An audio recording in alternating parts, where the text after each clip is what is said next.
এরপর আজকের লিস্টের 1 নম্বরে রয়েছে সালমান শাহ। সর্বকালের সেরা নায়কের তালিকায় 1 নম্বরে থাকবে সালমান শাহ। একটা কথা মনে রেখো, জোর করে ঘড়ির কাঁটা থামিয়ে দিলে ঘড়ি অচল হয়ে যায়, কিন্তু সময় থেমে থাকে না। বাংলা চলচ্চিত্রে অভিনেতাদের মধ্যে অন্যতম সেরা একজন অভিনেতা হলেন সালমান শাহ। অল্প সময়ের ক্যারিয়ারে তিনি দর্শকদের অনেক ভালোবাসা পেয়েছিলেন। 1993 সালে মাত্র 20 বছর বয়সে কিয়ামত থেকে কিয়ামত সিনেমা দিয়ে বাংলা চলচ্চিত্রে অভিষেক ঘটে তার, এবং তিনি শাবনূর ও মৌসুমীর সাথে অসাধারণ একটি জুটি গড়ে তোলেন। তার অনেকগুলো হিট সিনেমা রয়েছে এবং মাত্র 27টি সিনেমায় অভিনয় করে যে পরিমাণ দর্শকদের ভালোবাসা পেয়েছিলেন সালমান শাহ, তা আজ পর্যন্ত কেউ দেখাতে পারেনি। যেটা প্রশ্ন করেছেন তিনি সেটি। ছিলেন একজন stylish hero.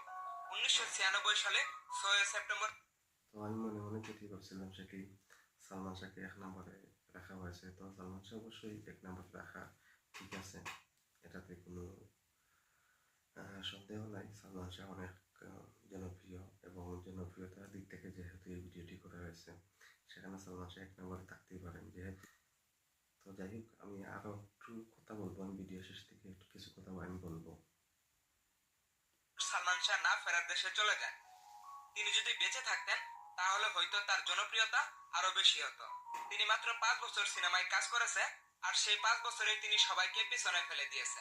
Guys, Salman Shah যে কত বড় মাপের অভিনেতা ছিলেন তা হয়তো সবারই জানা।